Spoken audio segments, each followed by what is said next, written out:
em estar presente, em fazer acontecer o projeto, é fundamental. Eu gostaria de começar, vocês estão visualizando aí a próxima tela? Expectativa? Ok. Eu gostaria de perguntar para algumas pessoas, talvez 3 ou 4 pessoas, 10% aí da turma, nós estamos em 40, quais as expectativas de vocês em relação ao treinamento e o que é um treinamento, um curso, um workshop, uma palestra, o que é bom para vocês? Se alguém quiser se manifestar, talvez colocar no chat ou talvez erguer a mão aí para a gente abrir o microfone, enfim, a gente dá um jeitinho.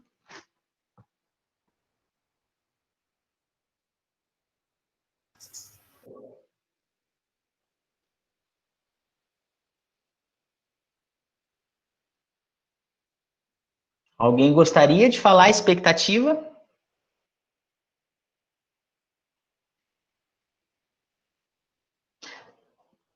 Vocês estão conseguindo ver aí, visualizar o slide?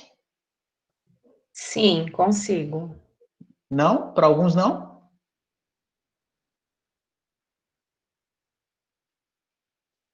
Eu não consegui. Ah, que pena. Bom, alguns conseguem, outros não. Mas não faz mal. São pouquíssimos slides, a gente vai mais conversar mesmo. Então, quem não está conseguindo ver o slide, a gente vai comentando. Alguém já colocou no chat aí, né?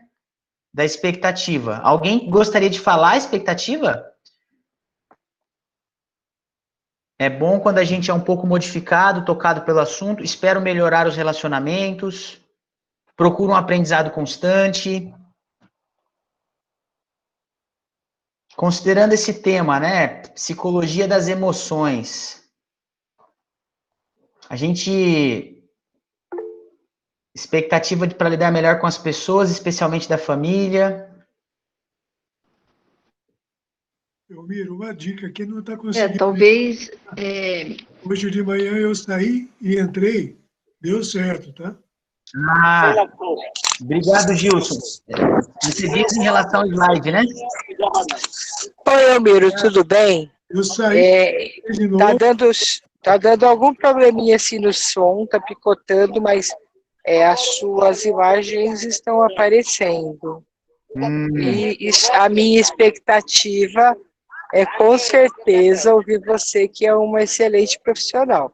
Obrigado por mais um envolvimento com o programa Universidade. Ah, que bom. Para nós, é uma contribuição valiosa. Que bom.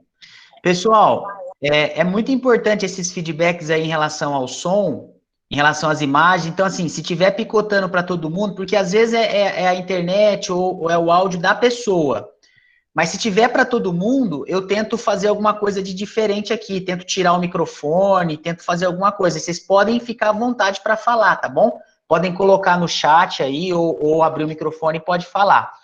E a qualquer momento fiquem à vontade para interromper também, tá? É claro que vou deixar um tempinho maior para o final, para que a gente consiga seguir uma linha, né, de raciocínio. Mas se precisar, tiver dúvida, pode interromper, não tem problema nenhum, tá bom?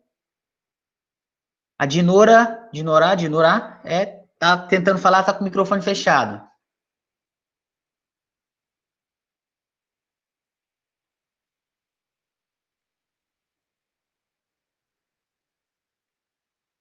Consegue abrir aí, Dinora?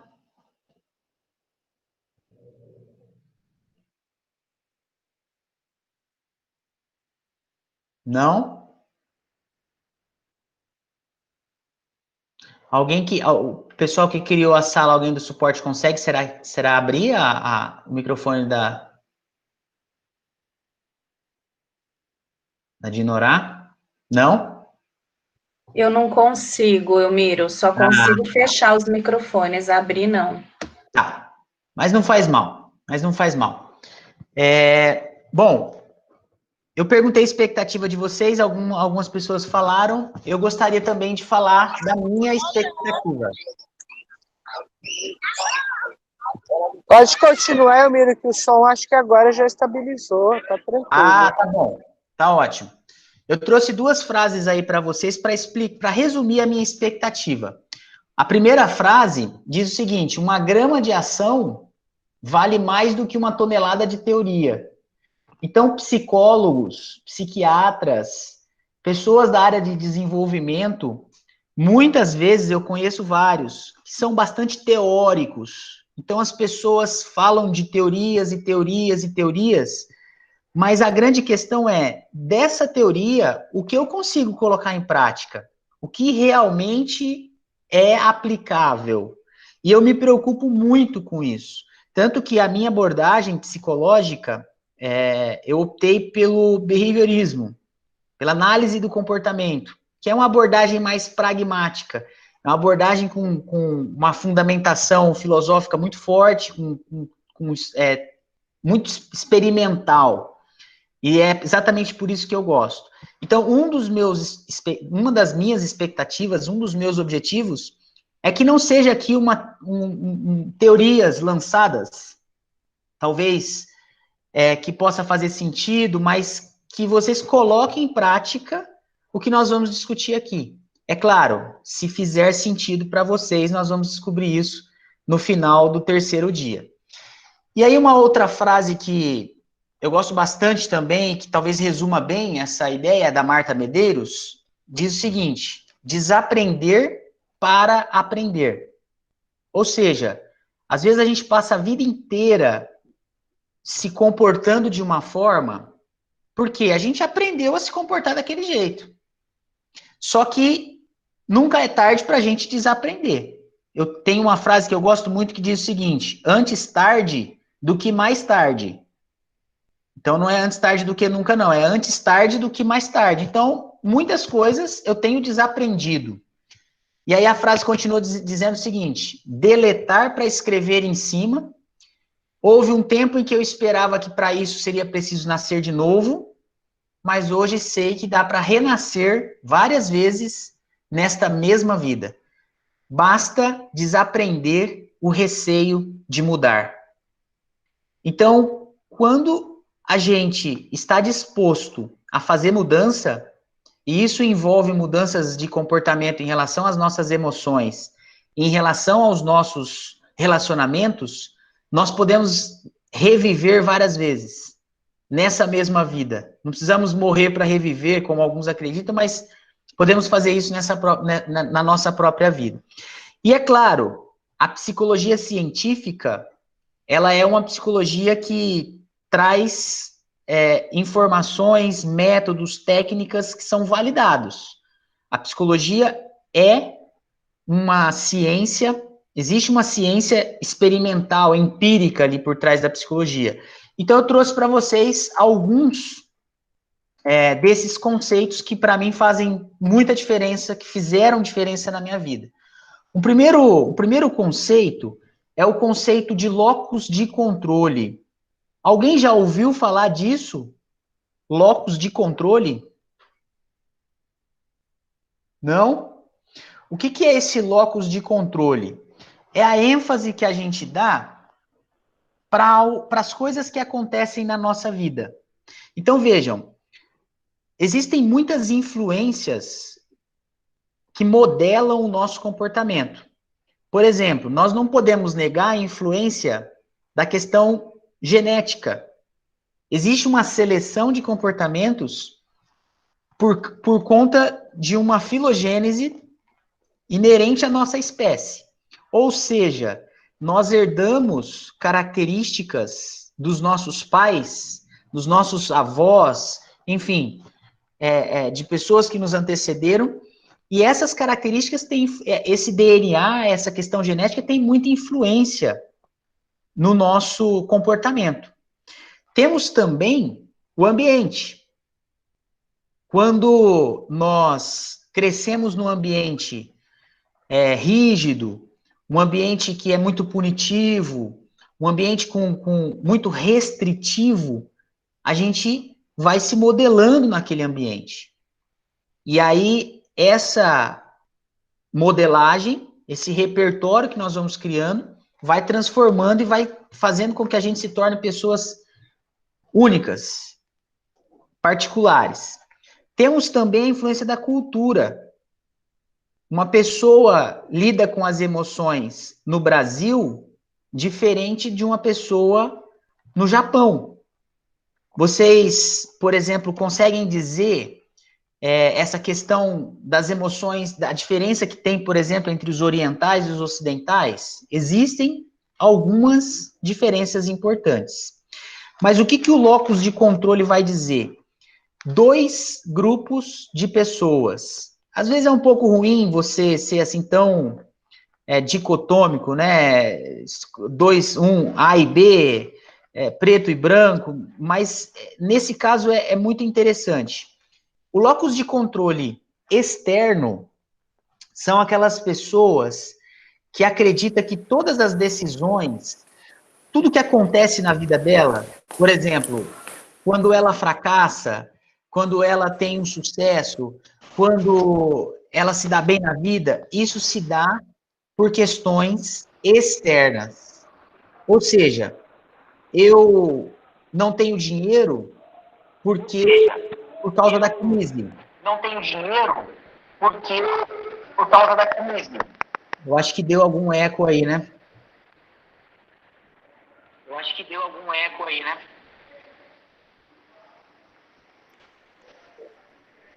Acho que o Antônio está com o microfone ligado, Antônio. Ah, agora fechou. Deu eco, sim. Ah, tranquilo.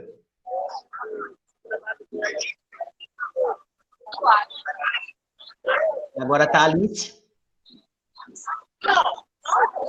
Estou tentando fechar aqui, só com problema.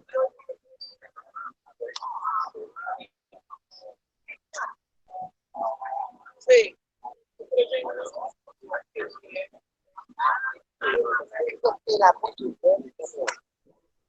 Ah, fechou. Ótimo. Acontece, isso acontece. Então, o que acontece? Pessoas que têm, assim, um foco principal nesse locus que tem um locus de controle externo, ou seja, um foco maior nesse locus, ela vai atribuir tudo o que acontece na vida dela por questões externas. Então, por que o meu casamento não deu certo?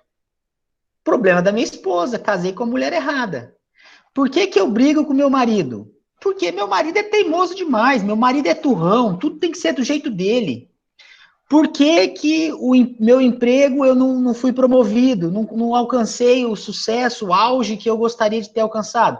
Porque eu trabalhei numa empresa que não reconhecia os empregados, que não valorizava os funcionários. Por que tem tanta desigualdade? Porque o governo é ruim. O governo não favorece a distribuição da renda. Enfim, pessoas com locus de controle externo, ela vai responsabilizar outros, ela vai responsabilizar o sistema, ela vai responsabilizar causas que estão fora. Ok até aí? Se tiverem dúvidas, podem erguer a mão, podem ir colocando aí no chat. Em contrapartida, nós temos um outro grupo, que são pessoas que têm um foco, um locus de controle interno. Qual que é a diferença? Essas pessoas, elas também estão no mesmo ambiente. Elas também passam pelas mesmas dificuldades. Só que elas têm um foco em controlar a reação dela em relação às coisas. São pessoas que ela acredita que ela tem a responsabilidade. A decisão é dela. Ou seja, ela não vai colocar a culpa ou a responsabilidade tanto das coisas boas ou das coisas ruins nos outros. Algumas coisas, é claro, nós não temos controle. Porém, nós temos controle de como reagimos a essas situações. Não somos livres para fazer o que a gente gostaria, mas nós somos livres para escolher como vamos reagir àquilo. Exemplo, nós não temos liberdade para falar, olha, eu não quero que tenha essa pandemia, ou eu não quero ficar doente, eu não quero me contaminar. nós não temos essa liberdade, infelizmente. Mas nós temos condições de minimizar isso e, se ficarmos doentes, como vamos reagir? Eu posso reagir culpando as pessoas, culpando o governo, culpando os chineses, ou eu posso tentar olhar para aquilo de uma forma diferente, de uma forma a tirar alguma coisa daquilo, a enfrentar aquilo, a encarar e conseguir passar por cima e levantar e sacudir a poeira. Eu vi uma pergunta no chat aí. Não somos perfeitos. Cadê? Como moderar essas reações? Vejam só, essa pergunta foi fantástica, muito boa. Por quê? Não existe uma pessoa que é só uma coisa. Porque parece, eu falando aqui, parece que o bom é ser desse grupo de baixo aí, né?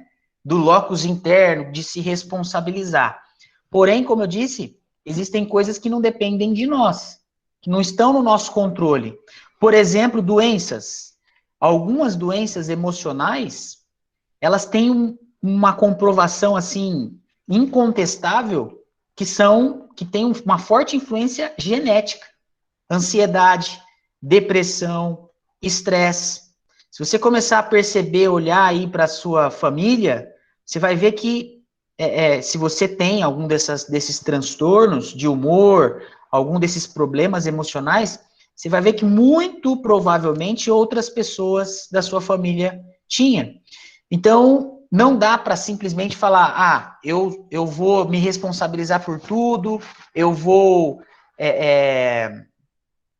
sou o dono, eu sou o protagonista da minha vida e tudo vai dar certo. Não.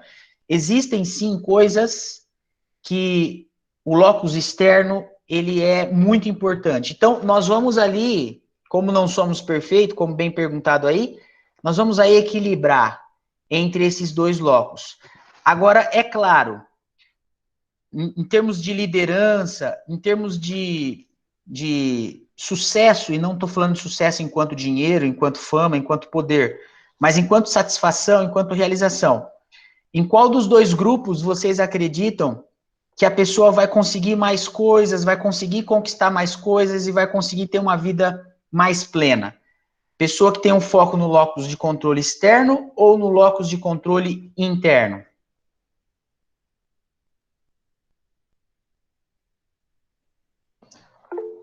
O interno, muito bem. Alguns colocou no chat, outros fizeram assim, número 2. Exatamente isso. Exatamente isso.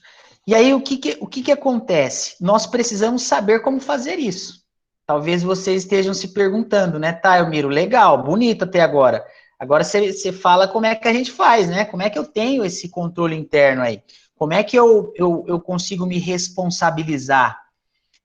Como eu faço para não despejar a responsabilidade, a culpa no outro? Para que vocês lembrem bem, e que talvez fique mais fácil o entendimento, eu trouxe uma biografia, e eu vou ler para vocês a biografia. São 5 capítulos, mas eu prometo que é super rápido, porque os capítulos são bem pequenos, algumas linhas apenas. Essa biografia, não sei se vocês já viram, se vocês conhecem, é do livro tibetano do Viver e do Morrer. Esse livro, enfim, vamos falar da autobiografia, porque o nosso tempo está correndo. Depois a gente pode voltar um pouquinho no livro. O capítulo 1 dessa autobiografia diz o seguinte: ando pela rua, há um buraco fundo na calçada, eu caio. Estou perdido, sem esperança. Não é minha culpa ou minha responsabilidade. Eu coloquei a tradução responsabilidade porque culpa não é uma palavra que eu gosto muito. Então, ando pela rua, há um buraco, eu caio, estou perdido, não é minha responsabilidade. Levo uma eternidade para encontrar a saída. Fim do primeiro capítulo. Agora eu vou fazer um desafio. Eu vou ler o segundo capítulo e vocês vão dizer o que tem de diferente. A cada capítulo, eu vou pedir para alguém falar o que tem de diferente. Então, repetindo o primeiro. Ando pela rua, tem um buraco, eu caio, estou perdido, sem esperança, não é minha responsabilidade, levo uma eternidade para sair. Capítulo 2. Ando pela mesma rua. Há um buraco fundo na calçada, mas finjo não vê-lo. Caio nele de novo. Não posso acreditar que estou no mesmo lugar, mas não é responsabilidade minha. Ainda assim, levo um tempão para sair. O que mudou aqui do primeiro capítulo para o segundo? Alguém gostaria de dizer?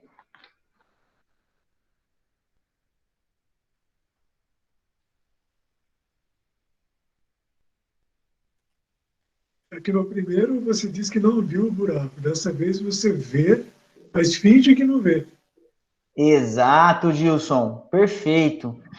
Já teve uma mudança aí, né? Já começou uma mudança, porque da outra vez ele nem viu. Agora, ele viu, mas como alguém está dizendo aí no chat, negou. Ou seja, ele fingiu não ver, e o que aconteceu? Ele caiu novamente no buraco. Capítulo 3. Ando pela mesma rua. Há um buraco fundo na calçada. Vejo que ele está ali. Ainda assim caio. É um hábito. Meus olhos se abrem, sei onde estou. Nossa, gente! Deixa eu pôr roupa. Acho que abriu o microfone da Alice, né?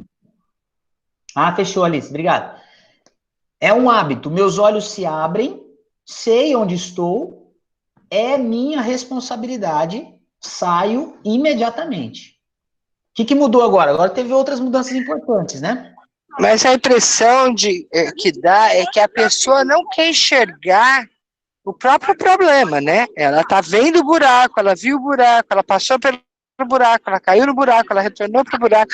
Então, dá a impressão que ela sabe que ela está com problema, mas ela não consegue reagir a este mesmo problema. Ótimo, Alice. Perfeito. Faz sentido, é isso mesmo. Muito obrigado. O que mais que mudou agora nesse capítulo 3? Além do que a Alice disse. Foi proativo. Isso. Acho que fechou, Agripina. Eu acho que ele assumiu a responsabilidade. Isso. Quer dizer, está fazendo errado, sabe, está consciente que está errado, né? Dessa vez ele assume. Aí ele sai do buraco rapidinho. Ótimo. Teve Exatamente. iniciativa. Iniciativa, Luiz? Sim. Exato. Por isso conseguiu sair imediatamente. Eu queria falar, eu acho que aí a pessoa começa a ter controle da situação, embora ela repita os erros e tal, mas ela começa a ter consciência e um pouquinho de controle da situação, pelo menos consegue sair imediatamente. Ótimo. Ótimo. Muito bom, Silvana. É isso mesmo. É isso mesmo. Só que tem um problema aqui. Qual que é o problema? O problema é cair de novo, né? Sabendo que está lá e tudo mais, tendo consciência, não deveria nem cair. Exato. Seria o mundo ideal. O ideal seria não cair, né? Porque ela tá vendo o buraco. Mas por que ela cai? Aí tem uma palavra-chave.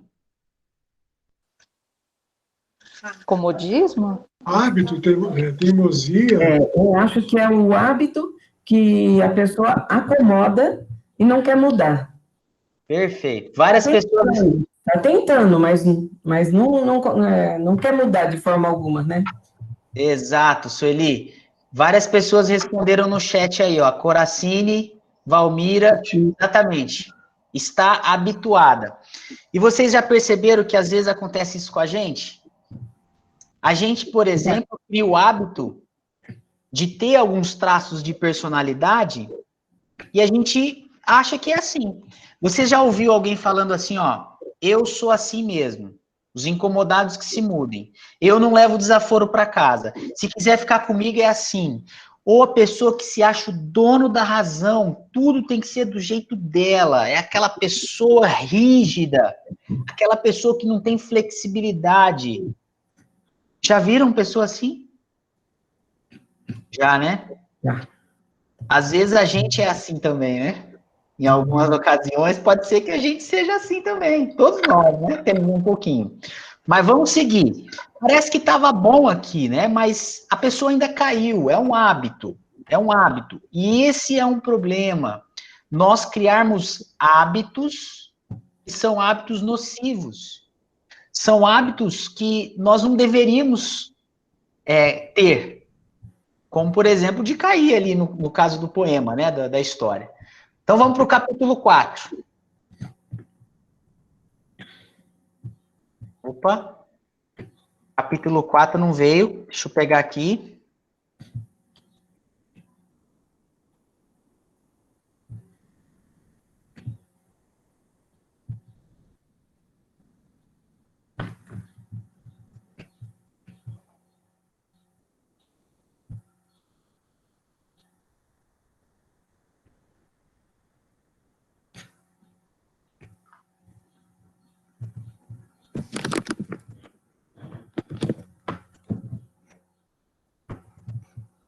O capítulo 4 eu vou ler para vocês, ó. Vou colocar aqui, peraí.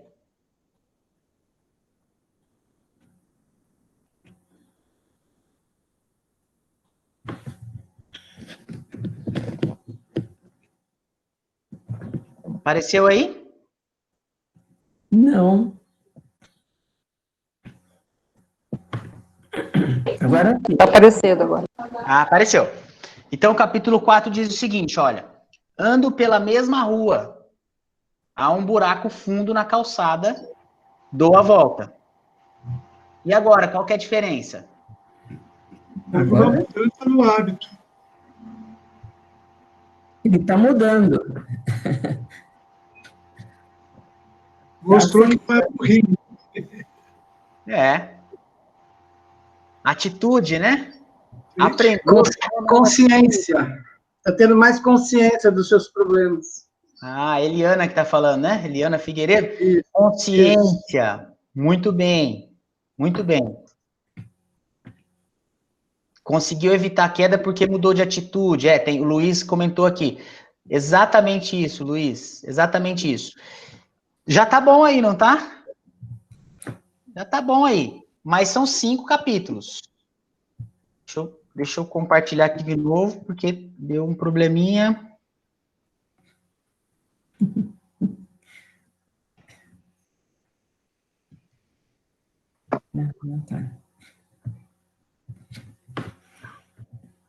Tá aparecendo aí? Não.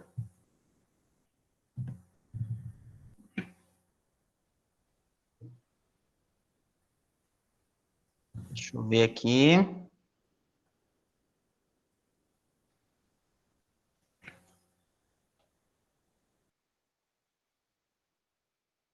Não vai aparecer mesmo, se eu não colocar aqui, né? Tá certo, eu errei aqui, peraí, vamos lá. Capítulo 5, agora vai aparecer, eu acho.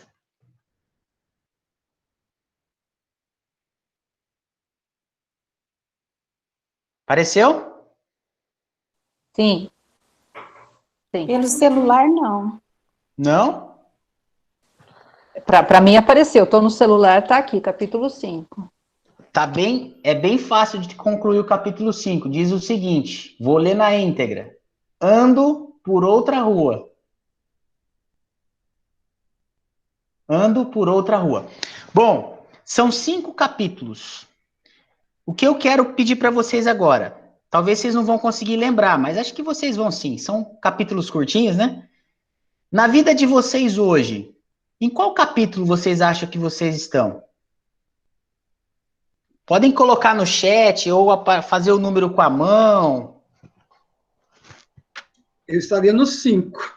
Ó, quem falou? Eliana? É. Muito bom, Eliana.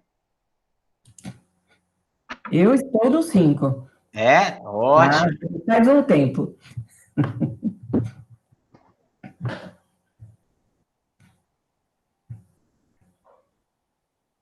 E aí, quem mais? O Arlete respondeu também. Certo, 4. Algumas pessoas estão no 4, algumas pessoas disseram que às vezes vai para o 3. 5, eu. Uma disse, olha, eu estou entrando no 5, olha que legal. Acho que no 4. Bom, qual que é a ideia? Que droga. Miro. Oi. Oi? Os capítulos 4 e 5 me incomodaram um pouco. Ah, certo, Márcia. Por quê? Pode falar pra Então, gente? porque no 4 eu vejo buraco, desvio e tudo bem. Mas eu não tomei nenhuma providência para evitar que outra pessoa caia no buraco. E no 5, eu me esquivei totalmente. Eu mudei meu trajeto, mudei minha rua e esqueci do problema lá. Né? Então, esses 2 capítulos me incomodaram. Então, eu não me sinto nem no 4 e nem no 5. Entendi. Talvez o que a Márcia está falando ela está pensando no coletivo, né? Um pensamento mais sistêmico, um pensamento social. Eu estou me livrando do buraco, mas não estou fazendo nada para impedir que os outros caiam. Mais ou menos isso, Márcia? Entendi. Mas vamos pensar diferente.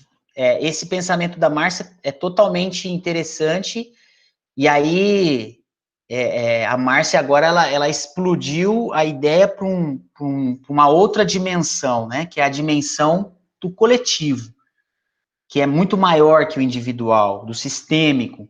Mas vamos pensar que o buraco seja, por exemplo, um problema que você não consegue sair dele. Talvez, assim, uma pessoa que seja tóxica na sua vida e que você, talvez, não consegue lidar com aquela pessoa. Entendem? Ótimo. Qual que é a ideia? Nós, às vezes, queremos ficar ali, sempre andando por outra rua. Mas nem sempre a gente consegue ir para outra rua, né? Vamos pensar de uma maneira bem drástica. Vamos pensar que o problema seja o seu chefe. Vamos pensar que o problema seja o seu cônjuge, o seu marido ou a sua esposa. Dá para trocar de marido? Dá para trocar de esposa? Dá. Até dá, né? Dá para trocar. Não que seja a melhor opção, mas é possível, né? Você larga do marido, casa com outra pessoa. Mas vamos pensar que esse problema seja de relacionamento com o seu filho. Dá para fazer outro filho e falar, bom, deixa eu fazer outro aqui. Ou seja, nem todas as nossas dificuldades elas vão ser resolvidas da mesma forma. Às vezes, a gente vai precisar, aqui no capítulo 4, andar pela mesma rua e às vezes dar a volta, ou talvez a gente vai cair e vai levantar. Onde eu quero chegar? Que nem sempre nós vamos conseguir. Vou parar um pouquinho aqui.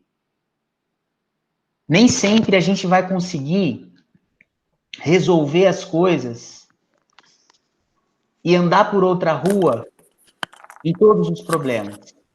Nem sempre a gente vai conseguir ter esse locus externo. Nem sempre a gente vai conseguir fazer o que as pessoas falam que a gente tem que fazer.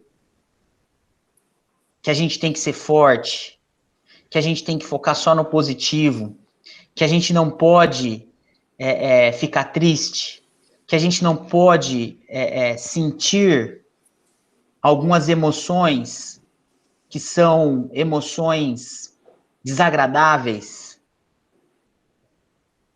Essa alegria constante e eterna, essa resolutividade de tudo a gente conseguir fazer, a gente seguir essas receitas de bolo para ter a vida perfeita, só existe na ficção. Só existe em filmes. A família Doriana, aquela família perfeita, são novelas, filmes, ficção e nas redes sociais, né? As redes sociais também, é difícil você encontrar um bicho de pé, é difícil você encontrar uma pessoa comendo ovo cozido e tirando foto do ovo, né? A pessoa vai tirar foto da lagosta, camarão. E o que eu quero dizer com isso? Muitas vezes, a gente precisa encontrar os nossos meios de sair do buraco. Porque a gente vai cair. E tá tudo bem. Qual que é o problema? O problema é se alguém dissesse assim, eu estou lá no primeiro capítulo. Se lembram do primeiro capítulo? O que chamou a atenção no primeiro capítulo para vocês? A pessoa tá está perdida. totalmente alienada. Tá perdida. Ó, Coracini colocou cegueira. Não viu o buraco. E quando ela caiu do buraco, quando ela caiu no buraco, o que aconteceu? Ficou totalmente perdida. Totalmente perdida. Assumiu a responsabilidade? Não. Não é minha responsabilidade. Maldito do prefeito não tampou esse buraco aí, ó. O problema é de quem? O problema é do prefeito, que não tampou o buraco. Prefeitura, o presidente, enfim. E saiu rápido do buraco? Não, né? Não, demorou uma eternidade. Demorou uma eternidade. Então, eu acredito que nós já estamos aqui num passo depois, que é o quê? Alguns pode cair, mas levanta, né? E aí tem um outro conceito que eu gosto muito, que não sei se vocês já ouviram falar, que é o conceito de antifrágil. Vocês já ouviram falar nesse conceito? Não. Resiliência, todo mundo já ouviu falar, certo? Resumidamente, a resiliência é você cair e levantar e sacudir a poeira. Dar a volta por cima. A resiliência veio emprestada da física, né? O material, ele recebe uma pressão, uma força ali e volta para o seu estado original. O antifrágil é muito superior. Por quê? O antifrágil, a pessoa aprende com aquela dificuldade e ela levanta, mas ela não levanta do mesmo jeito. Ela levanta mais forte. Então, imaginem, por exemplo, vamos pensar em coisas que fique claro para vocês. Imaginem, por exemplo, uma taça. Se você derruba, deixa a taça cair no chão, o que é que vai acontecer? Ela é frágil, né? Ela vai quebrar, ela vai estilhaçar, ela vai virar cacos. Mas se você deixa cair, por exemplo, um pedaço de madeira, aquele pedaço ele é robusto. O que vai acontecer? Pode te machucar. Mas o que vai acontecer com a madeira? Nada. Não vai quebrar, né? A madeira não vai se desgastar, nada do tipo. Então, a madeira, ela é forte, ela é rígida. Mas o antifrágil é quando a pessoa sofre uma adversidade e ela volta melhor. Porque ela aprendeu com aquilo. Por exemplo, os músculos. Vocês fazem exercícios aí no programa, e o que acontece com o músculo quando você exercita ele? Fica mais forte, né? Mais forte. Exatamente. E com essa questão do antifrágil, é a mesma coisa. A gente precisa disso para aprender quando a gente cair do buraco, para a gente levantar e sair mais forte. Tem um poema aqui que eu gostaria de ler para vocês, que é... Deixa eu só achar aqui.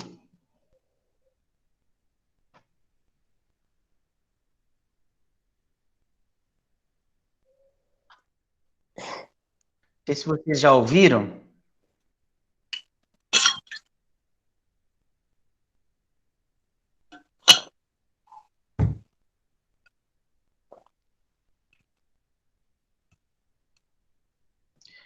Eu vou colocar no chat depois, tá bom?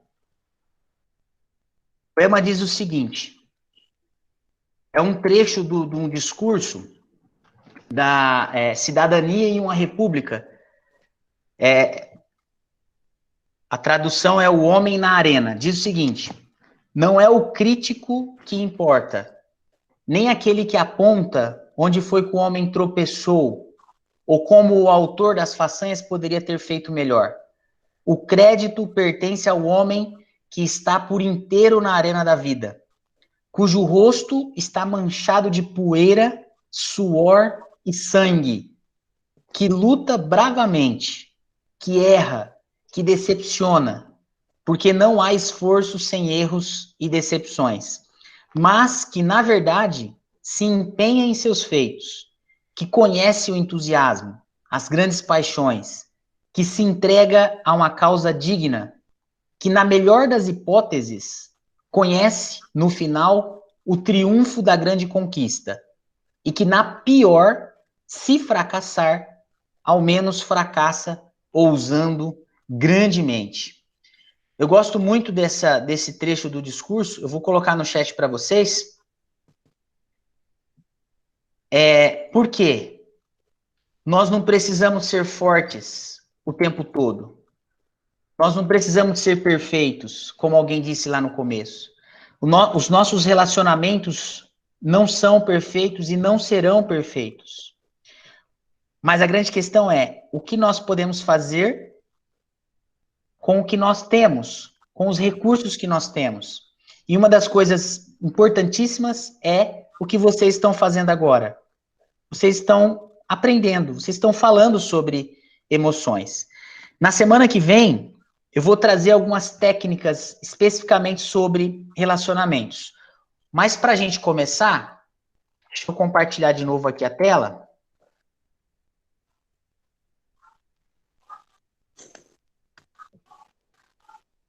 Está aparecendo aí? Sim, está aparecendo aqui. Sim. Apareceu? Sim. Eu gostaria de propor esse exercício aí até a semana que vem. Sistema de ativação reticular. Vocês já ouviram falar disso? Não ouviram? Ele tem um pouco de neurociências envolvido aí, a parte de neuropsicologia. Então, ele vai estudar algumas questões do cérebro, tem a ver com a visão, mas eu não vou aqui entrar em detalhes muito aprofundados. Depois, se vocês quiserem, vocês podem pesquisar aí, porque essa é a questão, né? Você pega o conceito e joga lá no Dr. Google, e ele vai te trazer muita coisa legal.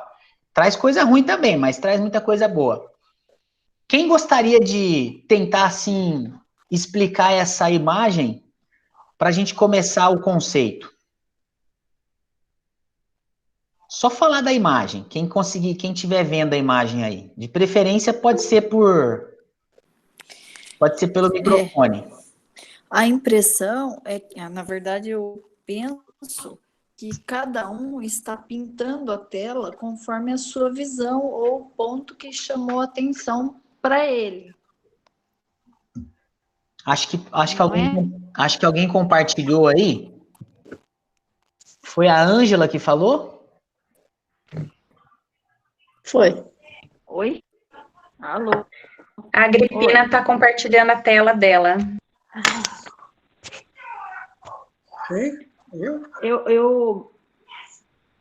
Eu miro, eu falei, deu para entender ou não? Ângela, nós entendemos, mas eu vou pedir para você repetir, porque a gente ficou um pouco distraído aqui com a tela da Agripina, que ela conseguiu fazer um feito difícil, que às vezes até eu tenho dificuldade de fazer, ela está fazendo aí, ó. Eu disse, eu posso falar? Só um minutinho, vamos ver se a gente consegue parar a apresentação, aí você fala com mais... A gente consegue prestar mais atenção. Só um minuto, Ângela. Deixa eu ver se eu consigo parar aqui. E faz parte, isso acontece, viu? É normal. Ixi, desapareceu tudo agora.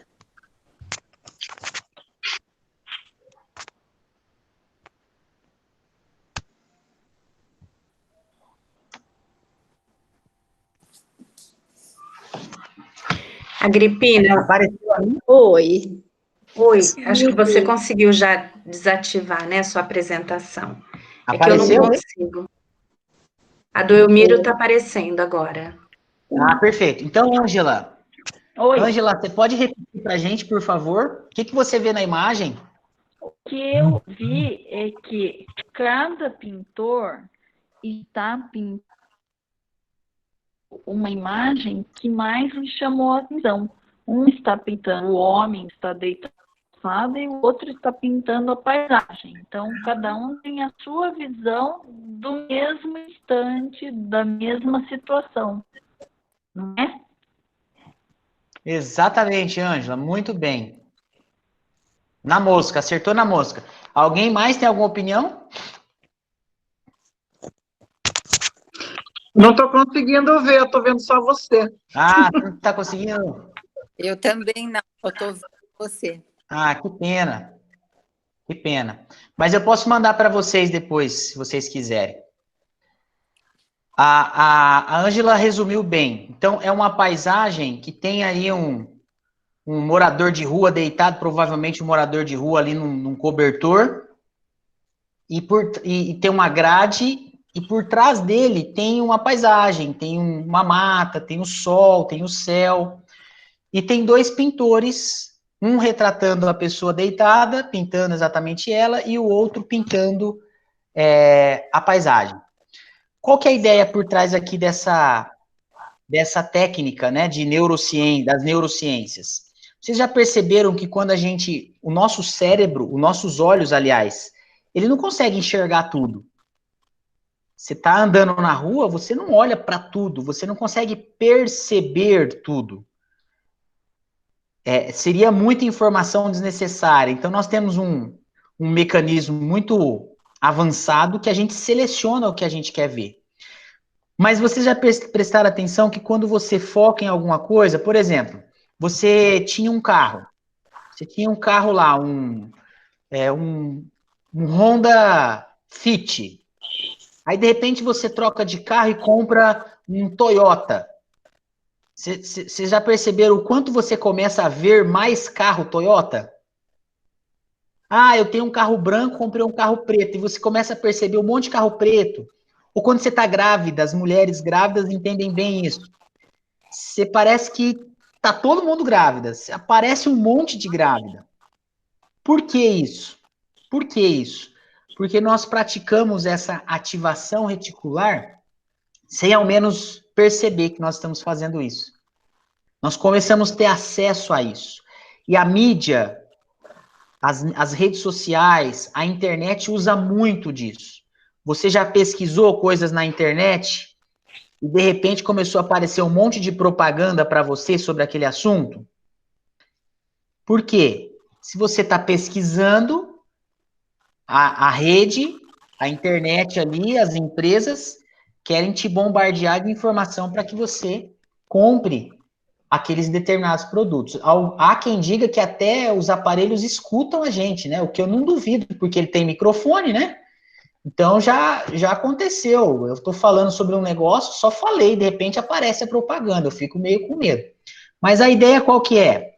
Nós precisamos ter ativação reticular para coisas boas. Precisamos pensar em coisas que sejam coisas agregadoras, que sejam coisas coisas que vão melhorar nossos relacionamentos, que vão nos desenvolver, coisas que vai ajudar a gente a ser pessoas melhores. Vocês já pararam para pensar? E isso não tem nada a ver com bruxaria, não tem nada a ver com mágica, não tem nada a ver com coisas esotéricas. Pessoas que pensam demais em doenças, a pessoa fica o tempo todo falando de doença, pensando em doença, falando em doença. O que geralmente acontece? Geralmente acontece com essas pessoas. Acaba ficando, né? Acaba ficando doente, né? Muitas daquelas pessoas que tomam o máximo de cuidado para não se contaminar com a Covid-19, ou não sai para a rua, não faz nada, só fica em casa, tal, às vezes com tanto medo e ali focado naquilo, que acaba ficando doente. E existe um motivo para isso. Existe um motivo para isso. Nós vamos falar mais disso na semana que vem, e nós vamos entrar necessariamente nos relacionamentos. Eu preferi fazer esse pano de fundo aí, para que a gente pudesse ficar alinhado com essa mentalidade de que a responsabilidade é nossa. Nós não podemos colocar toda a responsabilidade dos nossos problemas no outro, no externo. E trouxe o poema da Estrada. Posso fazer uma pergunta? Claro, Ângela, fica à vontade. Em relação àquela figura que eu falei que cada um está tendo uma visão. Quando você está conversando com uma outra pessoa, vamos supor, eu e meu marido estamos conversando sobre uma situação. Cada um tem a sua visão. E, às vezes, a pessoa quer que prevaleça a opinião dela, a visão dela. E isso influencia também. Muito, muito. Exatamente isso. E nós vamos falar exatamente desse ponto, Ângela. Por quê? Nós somos pessoas diferentes, nossas experiências são diferentes, nossos aprendizados são diferentes. Não tem como a gente pensar dessa mesma forma. Mas aí que está a beleza dos relacionamentos. A gente não precisa concordar com tudo com que o outro fala, mas também precisamos ter flexibilidade para poder lidar da melhor forma. Mas vamos falar disso semana que vem. Eu acabei não cumprindo com a minha meta de deixar espaço para as perguntas, fiquei falando aqui o tempo todo, mas nós vamos começar semana que vem já com as perguntas de hoje. Vocês podem guardar as perguntinhas aí, quem voltar, né? Espero que vocês voltem, pelo menos uma pessoa aí, para eu não ficar chateado sozinho aqui. Vocês podem trazer as perguntas e nós vamos começar já respondendo as perguntas na próxima terça-feira, é isso? Mesmo horário. Tá bom? Foi um prazer estar com vocês. Espero que tenha algum efeito aí de colocar em ação algumas das ideias para sermos pessoas melhores, tá bom? Obrigada. Obrigado. É o que deu por hoje. Até mais. Tchau, tchau. Até mais. Até a Tchau. próxima. Tchau. Obrigada. Obrigada pela presença de todos. Obrigado. Você poderia passar esse material por e-mail para a gente? Posso mandar. Obrigado. Manda já.